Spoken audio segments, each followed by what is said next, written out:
قریبی کلینک سے دوا بھی لی لیکن کوئی فرق نہ آیا۔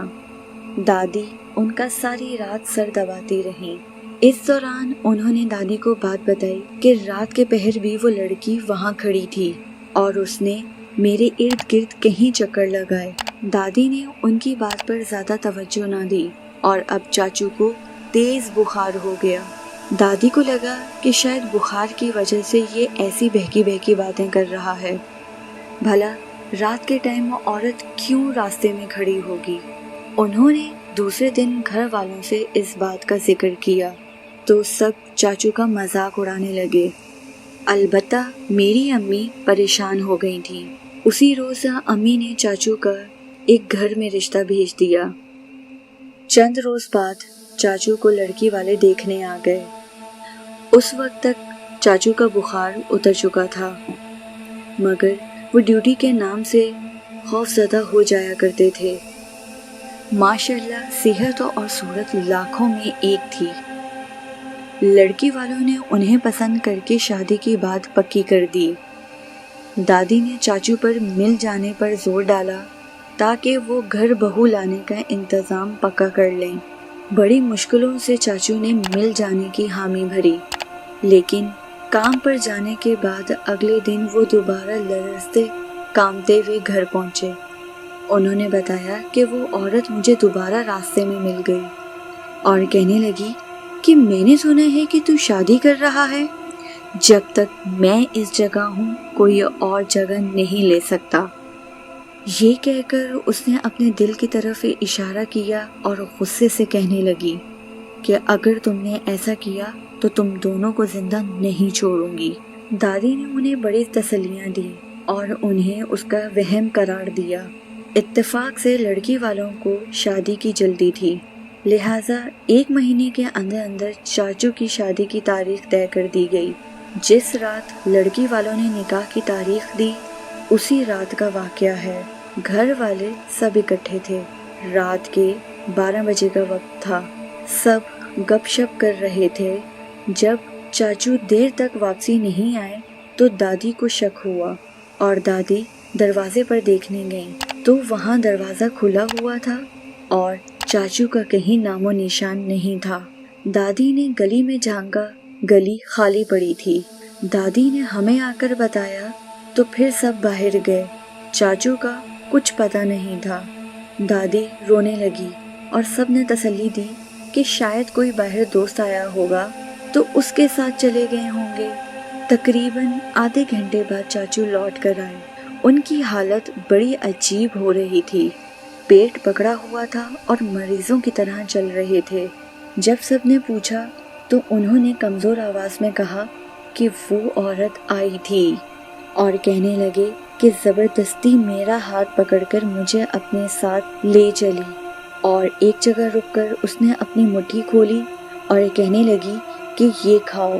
میں نے خوف کے عالم میں آ کر اس کی مٹھی میں دبی ہوئی بدمزہ چیز میں نے کھا لی اور کھانے کے بعد مجھے ایسا لگا کہ جیسے پیٹ میں چھپکلیاں کلبلانے لگی ہوں، اور اس نے مجھ سے کہا شادی کرو گے تو میں تمہارا حشر بگاڑ دوں گی۔ میں خوف زدہ ہو کے وہاں سے بھاگ آیا۔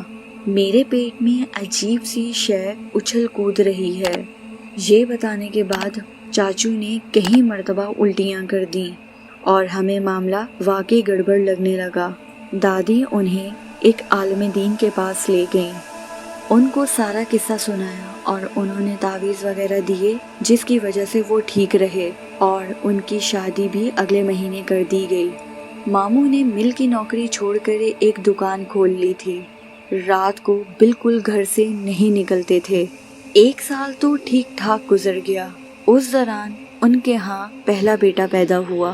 اس کی خوشی کی تقریب منعقد ہوئی تو وہ اپنے دوست کو مٹھائی دینے گھر سے نکلے اور واپس نہیں لوٹے۔ سب کو پریشانی ہو گئی۔ اگلے روز کچھ لوگ چاچو کو ساتھ لے کر آئے اور بتایا کہ یہ راستے میں بے ہوش پڑے ہوئے ملے۔ اس وقت بھی چاچو پر ہلکی سی غشی طاری تھی۔ وہ انتہائی خوف زدہ نظروں سے ادھر ادھر دیکھ رہے تھے اور دادی کو دیکھ کر کہنے لگے کہ اماں میں نے منع کیا تھا نا کہ میری شادی نہ کرو۔ وہ مجھے مار ڈالے گی۔ یہ کہہ کر ماموں بچوں کی طرح رونے لگے۔ اس روز ان کی حالت اور خراب ہونے لگی۔ نفسیاتی ڈاکٹروں کو دکھایا، لیکن ڈاکٹروں کو بھی سمجھ نہیں آ رہی تھی اور ان کی حالت دن بدن خراب ہوتی جا رہی تھی، اور چاچو اپنے ہوش و آواز کھوتے چلے گئے۔ گھر والوں کو مارنے کو پڑتے، بیوی سے چھوٹی چھوٹی بات پر جھگڑا کرنے لگے، کبھی کبھی اپنے معصوم بچے کو بھی بہت مارتے۔ غرض یہ کہ حالات دن بدن بگڑتے چلے جا رہے تھے، اور چاچی اپنے بچے کو لے کر میکے چلی گئیں اور طلاق لے لی، کیونکہ ان کا خیال تھا کہ چاچو کی طبیعت اب بہتر نہیں ہو سکتی۔ اس صدمے سے دادی پر فالج کا حملہ ہوا، اور یوں ہنستے مسکراتے ددحال میں تباہی نے ڈیرے ڈال دیے۔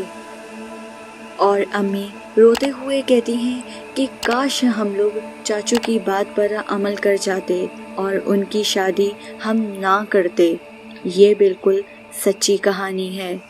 اگر آپ لوگ بھی کوئی واقعہ ہم سے شیئر کرنا چاہتے ہیں تو نیچے ڈسکرپشن باکس میں لنک ہے، آپ لوگ وہاں سے جا کے ہم سے اپنی کہانی شیئر کر سکتے ہیں۔